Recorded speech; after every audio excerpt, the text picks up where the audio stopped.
So ముందుగా శేషు గారు మీతో స్టార్ట్ చేద్దాం.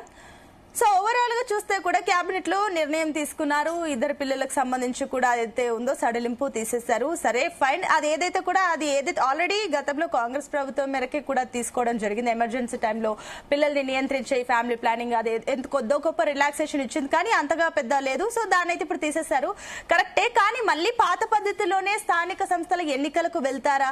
రిజర్వేషన్స్ ఇక ఉన్నట్టా లేనట్టా అనే చాలా సందేహాలు ఉన్నాయి. అసలు ఎలక్షన్స్ కి వెళ్తారా లేదా అన్న డౌట్ కూడా ఇప్పుడు మళ్ళీ తెరపైకి వస్తుంది. కాబట్టి ఏంటి దీనిపైన మీ అనాలిసిస్ ఏంటి? ప్యానెల్లో ఉన్న వాళ్ళందరికీ నమస్కారం. మనందరికి తెలుసు, భారతదేశం అనేది is the highest populated country in the world. 146 కోట్ల జనాభా తోటి ప్రపంచంలోనే అత్యధిక జనాభా ఉన్నటువంటి దేశం. ఒకప్పుడు దేశంలో జనాభా అత్యధికంగా పెరగటం వల్లే, పాపులేషన్ ఎక్స్ప్లోజన్ వల్లనే అనేక సమస్యలు వస్తున్నాయనేటటువంటి ఉద్దేశంతో కేంద్ర ప్రభుత్వం పాపులేషన్ పాలసీస్ ని ప్రిపేర్ చేసేటప్పుడు ఎట్లా ఈ ప్రివెంటివ్ చెక్స్ తీసుకోవాలి, ఎట్లా జనాభా నియంత్రణ చేయాలనేటటువంటి దాంట్లో భాగంగానే కొన్ని రూల్స్, రెగ్యులేషన్స్, ఇట్లాంటి నిబంధనలు తీసుకురావటం జరిగింది.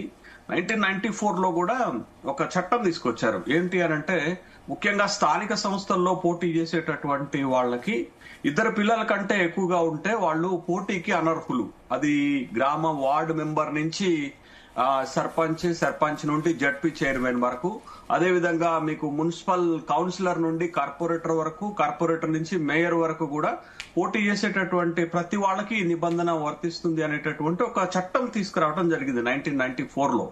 అయితే ఆ చట్టం ఎందుకు తీసుకొచ్చారు అనంటే, పెరిగిపోతున్నటువంటి జనాభాని నియంత్రణ చేయటానికి అనేటటువంటి విషయం మనందరికీ తెలుసు. అయితే ఇటీవల మనకి సౌత్రన్ స్టేట్స్ లో ఒక సమస్య వచ్చి పడింది.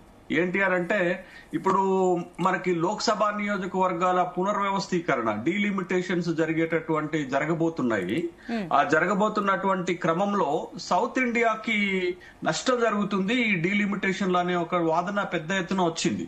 ఎందుకు అంటే, south Indian states including Telangana, Andhra Pradesh, Telugu states తో పాటు ఈ సౌత్ ఇండియన్ మొత్తం స్టేట్స్లలో 5+1 స్టేట్స్లలో ఏం జరుగుతుందంటే, జనాభా పెద్ద ఎత్తున పెరుగుదలని కంట్రోల్ చేయగలిగాం మనం. అంటే జనాభా పెరుగుదలను నియంత్రణలోకి తీసుకురావటం వల్ల ఇక్కడ పెద్దగా జనాభా పెరగలేదు కాబట్టి అట్లా డీలిమిటేషన్ అనేది on the basis of population జరుగుతుంది. కాబట్టి నియోజకవర్గాలు, ఏది లోక్సభ నియోజకవర్గాలు తగ్గేటటువంటి ప్రమాదం ఏర్పడింది. కాబట్టి అదొక పెద్ద చర్చనీయాంశం అవుతున్నటువంటి క్రమంలో ఆంధ్రప్రదేశ్ లో 2024లో మళ్ళీ చంద్రబాబు నాయుడు అధికారంలోకి వచ్చిన తర్వాత ఈ విషయాన్ని అక్కడ దాన్ని సీరియస్ గా తీసుకున్నారు. 2024 నవంబర్ లో ఆంధ్రప్రదేశ్ లో ఈ నిబంధన ఎత్తివేశారు. స్థానిక సంస్థల్లో పోటీ చేసేటటువంటి ఈ నిబంధన, ఇద్దరు పిల్లల కంటే ఎక్కువ ఉంటే పోటీ చేయరాదు, వాళ్ళు అనర్హులు అవుతారనేటటువంటి నిబంధన ఎత్తివేశారు. అక్కడ ఎత్తివేసిన తర్వాత తెలంగాణలో కూడా అనేక సందర్భాల్లో డిమాండ్స్ వచ్చాయి. ఈ స్థానిక సంస్థల్లో పోటీ చేయడానికి ఉన్నటువంటి ఈ నిబంధన ఎత్తివేయండి అనేది. ముఖ్యంగా ఇటీవల కాలంలో తీన్మార్ మల్లన్న కూడా ఈ అంశం పైన టేకప్ చేశారు. ఇది బీసీలకు అన్యాయం జరుగుతుంది, ఎస్సీ ఎస్టీలకు కూడా పెద్ద ఎత్తున అన్యాయం జరుగుతుంది, కాబట్టి ఈ నిబంధన తీసివేయాలి, ఇద్దరు పిల్లల కంటే ఎక్కువ ఉంటే అనర్హులనే నిబంధన తీసివేయాలనేటటువంటి ఒక డిమాండ్ ని ముందుకు తెచ్చినటువంటి సందర్భంలో తెలంగాణ రాష్ట్ర ప్రభుత్వం కూడా నిన్న జరిగినటువంటి కేబినెట్ సమావేశంలో ఈ నిబంధన, ఈ చట్టాన్ని తీసివేస్తున్నామని చెప్పారు. బట్ దీనిపైన కూడా కొన్ని విమర్శలు వస్తున్నాయి. ఇప్పుడు ఆల్రెడీ ఎన్నికల నోటిఫికేషన్ ఇచ్చారు కదా, ఒకవేళ ఇచ్చి అదే గనక సక్సెస్ అయి ఉంటే మరి ఈ నిబంధన ఎట్లా ఉండేది, ఇప్పుడే ఎందుకు తీసుకున్నారు అని. సరే, ఏదేమైనప్పటికీ కూడా రాష్ట్ర ప్రభుత్వం ఒక కేబినెట్ లో ఒక నిర్ణయం తీసుకున్నది. అది ఇద్దరు పిల్లల కంటే ఎక్కువ ఉన్నప్పటికీ కూడా స్థానిక సంస్థల్లో పోటీ చేయొచ్చు, వాళ్ళు అర్హులు అవుతారు అనేటటువంటిది తీసుకున్నారు. ఆ చట్టాన్ని సవరణ ఆ చట్టాలు ఈజీగా సవరణ అవుతాయి. అది రిజర్వేషన్లు అంత కాంప్లికేటెడ్ కాదు. కాబట్టి ఆ చట్టానికి సంబంధించినటువంటి ప్రపోజల్స్, బిల్స్ గవర్నర్ దగ్గరికి వెళ్తే అది సులభంగానే ఆమోదం పొందుతుంది. అయితే ఇక్కడ విషయం ఏంటి అని అంటే, ఒకప్పుడు జనాభా బాగా పెరిగి ఉంది కాబట్టి తెలంగాణ, సౌత్రన్ స్టేట్స్ లలో అది తీసుకున్నాం, ఇప్పుడు దాన్ని ఎత్తివేస్తున్నాం, అవసరం లేదు అంటున్నారు. కానీ but for the nation interest ఇట్లాంటి నిబంధనలు ఉండాలండి. ఒక ఎకనామిక్ స్టూడెంట్ గా చెప్తున్నాను నేను.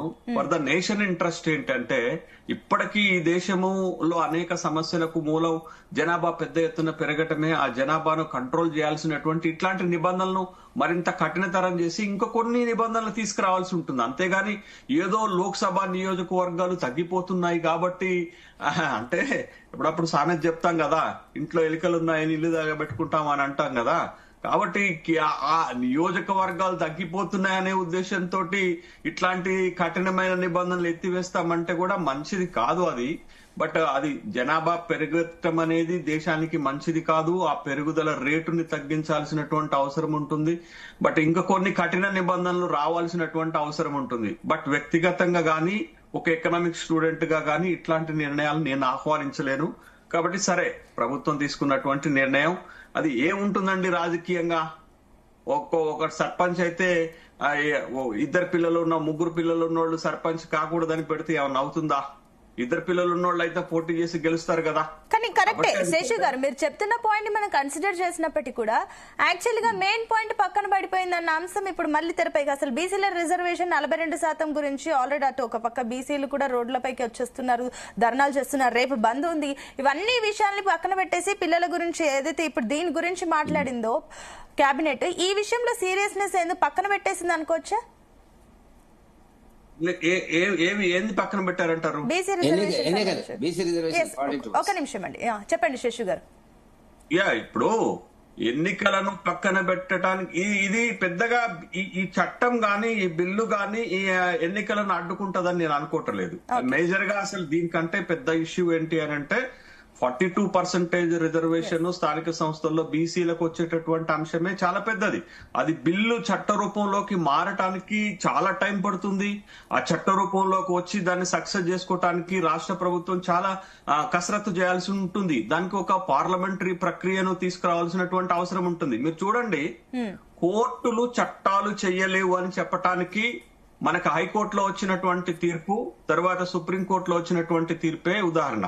కోర్టులు తీర్పులు మాత్రమే ఇస్తాయి, చట్టాల్లో ఉన్నటువంటి లోపాలను మాత్రమే వాళ్ళు పరిగణలోకి తీసుకుంటారు తప్ప వాళ్ళు కొత్తగా చట్టాలు చెయ్యరు అనేటాడు. చట్టాలు చేసేటటువంటి బాధ్యత ఎవరిదండి? చట్టసభలది. బిల్లు పెట్టింది, బిల్లు చట్ట రూపంలోకి వచ్చినప్పుడే మనకి రిజర్వేషన్లు వస్తాయి.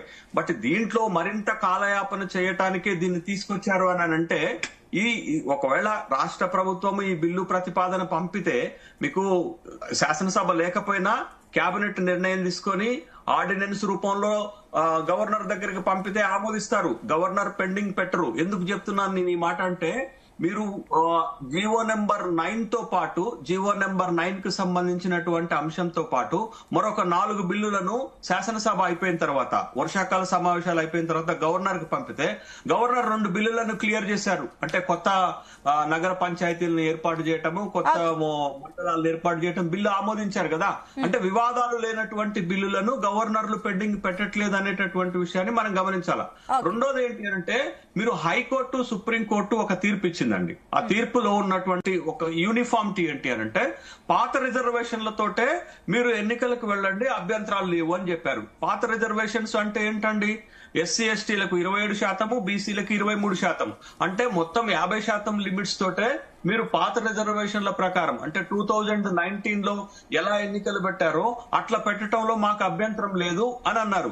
బట్ ఇప్పుడు కొత్తగా వచ్చినటువంటి జీవో నెంబర్ 9 బిల్లులో రిజర్వేషన్ల పరిమితి మీకు 69% వచ్చింది కాబట్టి దాన్ని ఛాలెంజ్ చేశారు. కాబట్టి ఆ చట్టము ఇచ్చినటువంటి జీవో గతంలో ఉన్నటువంటి చట్ట పరిధిలో లేకపోవటం వల్లనే ఇంత పెద్ద ఎత్తున వివాదం జరుగుతుంది.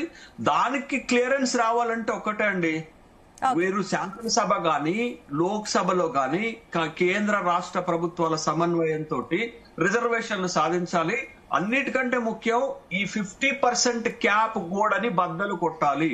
అది కొట్టనంత కాలం ఇలాంటి లీగల్ అబ్జెక్షన్స్, లీగల్ ఛాలెంజెస్ జరుగుతూనే ఉంటాయి. ఓకే అండి, నేను మళ్ళీ వస్తాను. దత్తాత్రేయ గారు, గుడ్ మార్నింగ్.